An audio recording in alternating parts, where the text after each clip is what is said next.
feel with his life and unite ourselves to pray for him.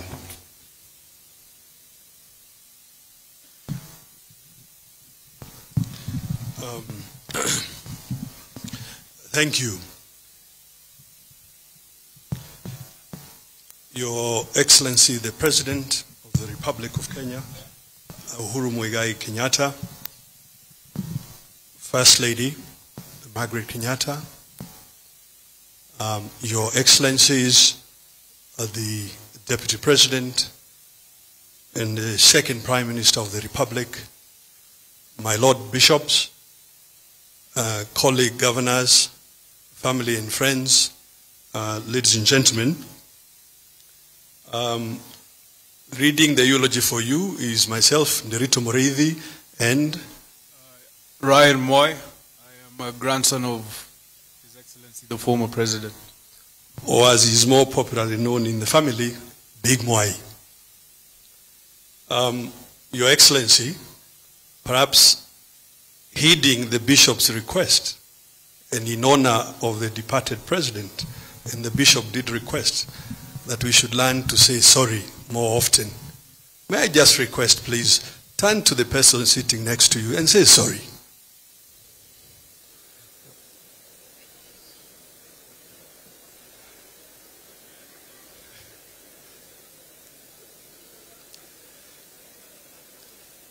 Your Excellency and the congregation, we thank you. So here it goes. Leo Tolstoy once said that there is no greatness where there is no simplicity, goodness, and truth. And here, therefore, is the life and times of His Excellency Mwai Kibaki, CGH, third President of Kenya. That Mwai Kibaki was a humble man who loved simplicity is well known. That he was a good and great man is an acknowledged fact. That he cherished truth and fairness is not in doubt.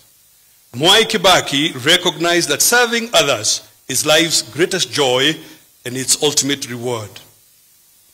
To millions of Kenyans, he was the brightest of 1,000 points of light.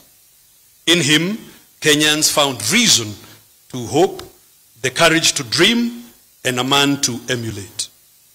Mwai Kibaki's life is intertwined with, with our nation's history. But besides being a story of a commander-in-chief of great accomplishments, it is a story of a deeply devoted family man, a beloved son, a dear husband, a cherished father, and a grandfather, a treasured brother, and a dutiful uncle and relative to many. Mwai Kibaki taught us that public service is noble and necessary. He showed us that one can serve with passion and utmost integrity. In fidelity to our shared humanity, he heeded the call to serve his country and never looked back. Earning the profound privilege to serve as a teacher, lawmaker, cabinet minister, vice president, leader of the official opposition, and as president of the Republic of Kenya. He undertook his duties with a distinct sense of civility and dignity, and will undoubtedly inspire many in Kenya, East Africa, Africa, and beyond for years to come. Sunrise. Mwai Kibaki was born to Kibaki Gethenji and Teresia Wanjiku on the 15th of November 1931 in Thongori village in the present-day Othaya sub-county in Nyeri County. He was the last born in a family of 6. His siblings are the late Wagui, the late Gethenji, the late Kenywa, Waitherero, who is here with us today, the late Derito, and the late Waruguru. During his childhood, a time when Kibaki and his age mates routinely engaged in tending goats and calves near home, a peculiar structure erected in the area caught his fancy. He was to learn later that the unusual edifice constructed by Catholic missionaries was essentially come school. As fate would have it, young Kibaki ended up being part of the new world that this new phenomenon portended. He attended his preparatory school, dubbed Sub A and Sub B there. At first, his father was a little skeptical about young Kibaki's peculiar venture. However, Kibaki's enthusiasm to become part of the novel adventure was unstoppable, and so his long and illustrious academic enterprise started in earnest. After successfully completing his foundational schooling, Mwai Kibaki joined Gatuyani Primary School, where he spent 2 years. Back then, there was no telling where this journey would land him. However, being the diligent and bright boy he was, his prospective fortunes were already ascertainable. As it came to pass, Mwai Kibaki was destined for greatness. Those who knew Mwai Kibaki from his childhood days through his time at Makerere University speak of a man who, right from the start, knew what he wanted to become and the path he wanted to follow to achieve it. Nothing, it would seem, was coincidental or fortuitous about his life. Everything seemed aligned to purposefulness. Kibaki later joined the Holy Ghost Catholic Missionaries Karima Mission School, which is today Karima Primary School, for another 3 years. From there, he went to Madari School, later named Nyeri High School, before joining the Mangu High School, discovering Yonda. It was at Mangu High School that greatly transformed Kibaki's life. Started by Catholic priests, Mangu High School became the melting pot in which some of the best brains in the country were chaperoned into greatness. The founders of Mangu High School were keen on establishing an institution firmly anchored in the Catholic faith and fully committed to the pursuit of academic excellence. After excelling at Mangu High School, Kibaki joined Makerere University College in Uganda to pursue a Bachelor of Arts degree in economics, history, and political science. He emerged as one of the best students in the Faculty of Arts in 1955, attaining a first-class honors degree. After graduation, Kibaki was employed at Shell Uganda as an assistant sales manager. He resigned when he secured a scholarship to study for a Bachelor of Science in Political Science, in Public Finance, sorry. I repeat. He resigned when he secured a scholarship to study for a Bachelor of Science in Public Finance at the prestigious London School of Economics and Political Science, LSE. At LSE, Kibaki became the first African to graduate with a first-class honors degree. Mwai Kibaki returned to Makerere as an assistant lecturer in the Department of Economics. The university would, years later, in 2012, bestow upon him an honorary Doctor of Laws degree as a testament to his distinguished and outstanding contribution to public service at the national, regional, and international levels.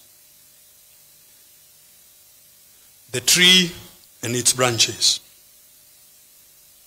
Just as a farmer plants a small seed which grows to become a large tree with branches that yield a bounty of fruits, as well as providing a safe and secure shade, Mwai Kibaki settled back home when he met and wedded Lucy Muthoni in the year 1961. Their union bore them one daughter and 3 sons, Judy Wanjiko, Jimmy Kibaki, David Kagai, and Tony Githenji.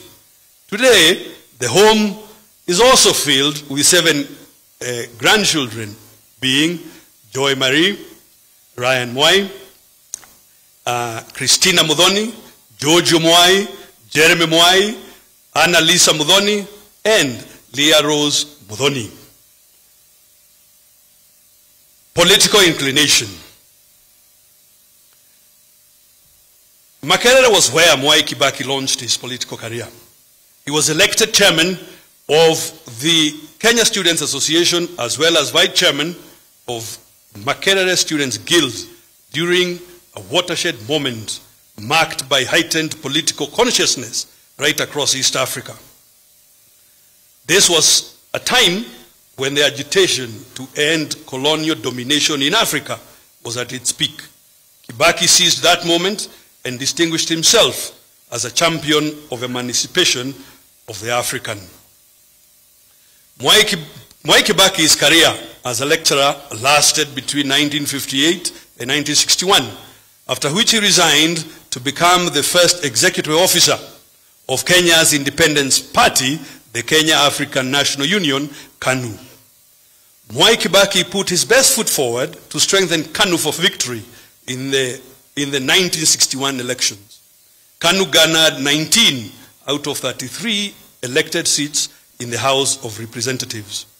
Mwai Kibaki himself was elected Member of Parliament for Donholm in 1963 and appointed Parliamentary Secretary to the National Treasury. He continued to hold his position as KANU's executive officer and gained immense respect across the board, much to the chagrin of his adversaries. Also notable is that Mwai Kibaki was a key architect, together with the late Tom Mboya, of the acclaimed sessional paper number 10 of 1965, titled African Socialism and its Application to Planning in Kenya. Ladies and gentlemen, I want now to ask Big Mwai to proceed. Joining the cabinet. Mwai Kibaki became a full cabinet minister on May 3rd, 1966, when he was appointed Minister for Commerce and Industry. He would 3 years later be appointed to serve his nation as a Minister for Finance. During his tenure at the National Treasury, Mwai Kibaki guided the country through a global economic turndown and managed to steady the fortunes of a relatively young economy to safe shores.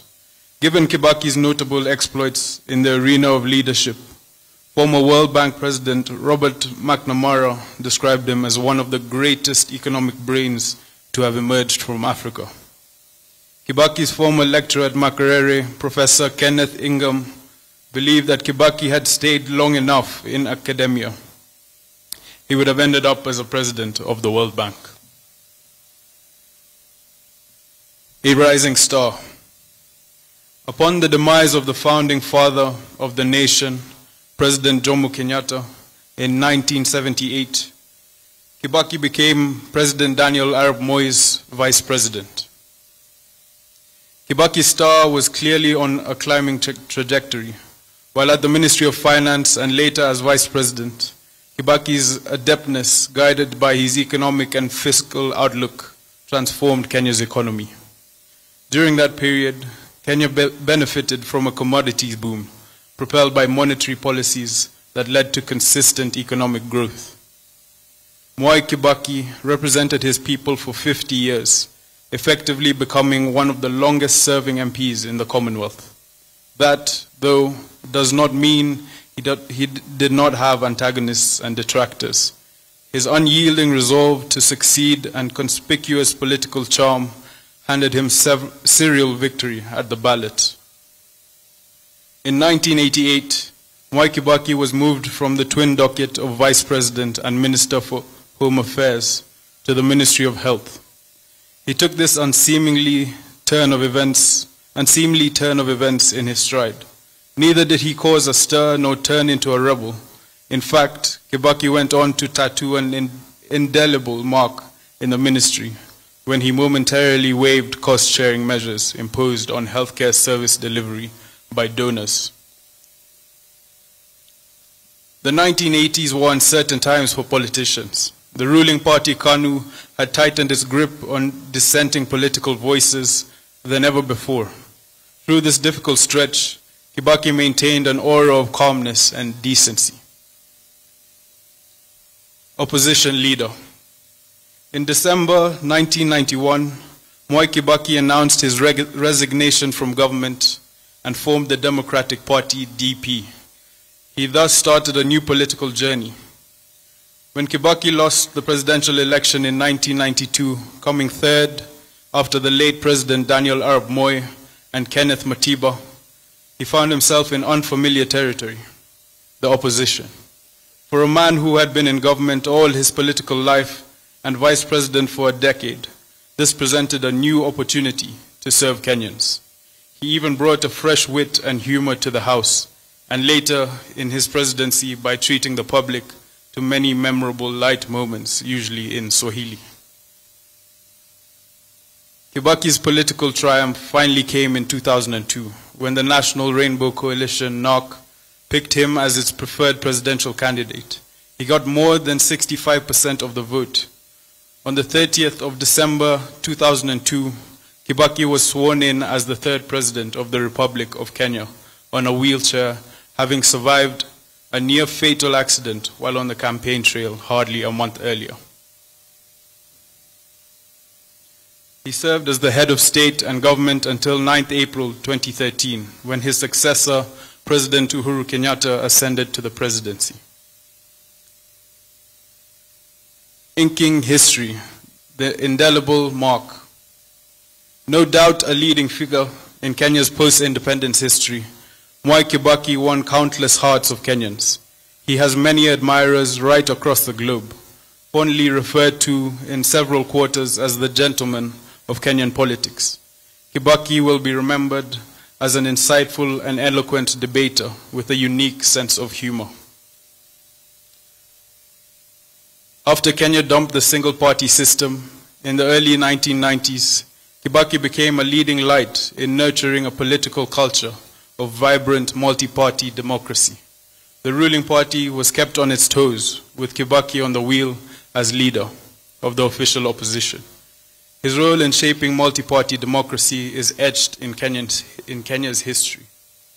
Once Kibaki became president, his government introduced critical reforms in the education sector, foremost of which was the globally acclaimed free primary education program. His administration also instituted comprehensive infrastructure developments in the transport and energy sectors. Access to better healthcare took a new turn during Kibaki's tenure.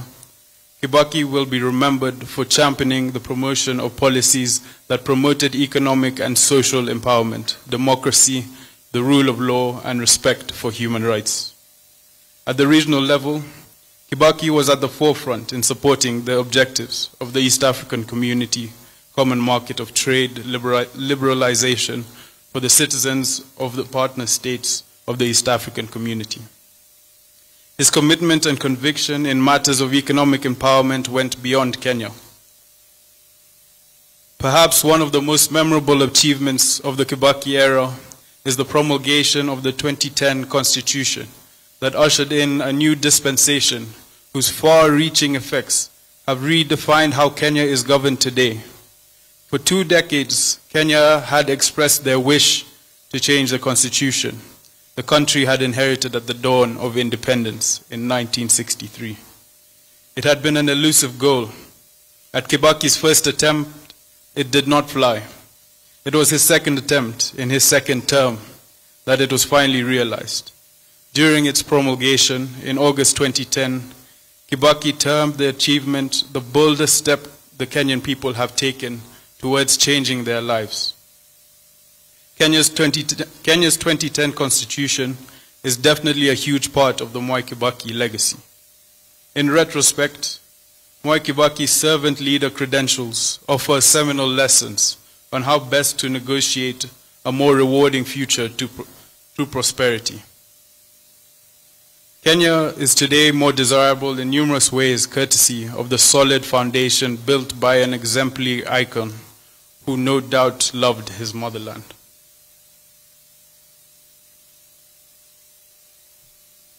Fare thee well. In victory, he was gracious and magnanimous, and a magnanimous winner who brought unity. When he lost, he accepted the outcome with dignity and strove to come back better. He showed us how setbacks can strengthen us, the value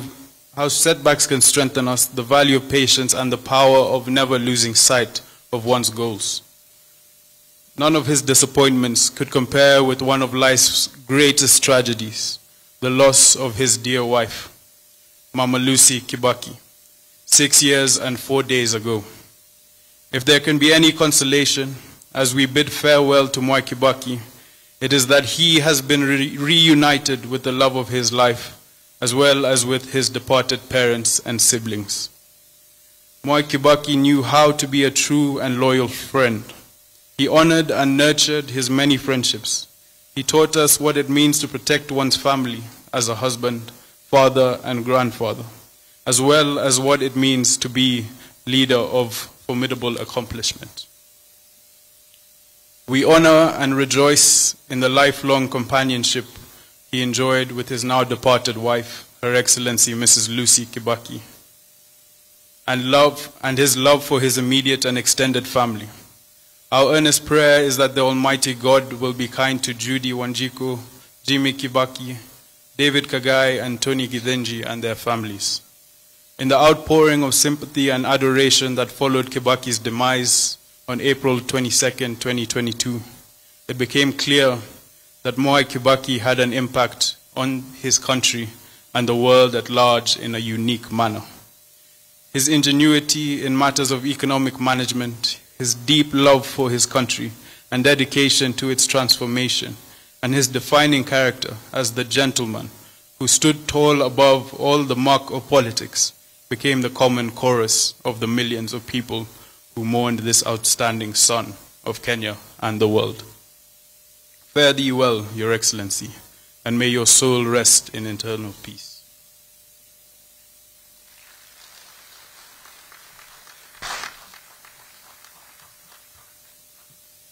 Allow me to make an unusual request. Kindly, would we be upstanding after the eulogy of this great statesman? And kindly, can we applaud him so that we can usher him in this way into heaven? And all of us have a participation in the eulogy.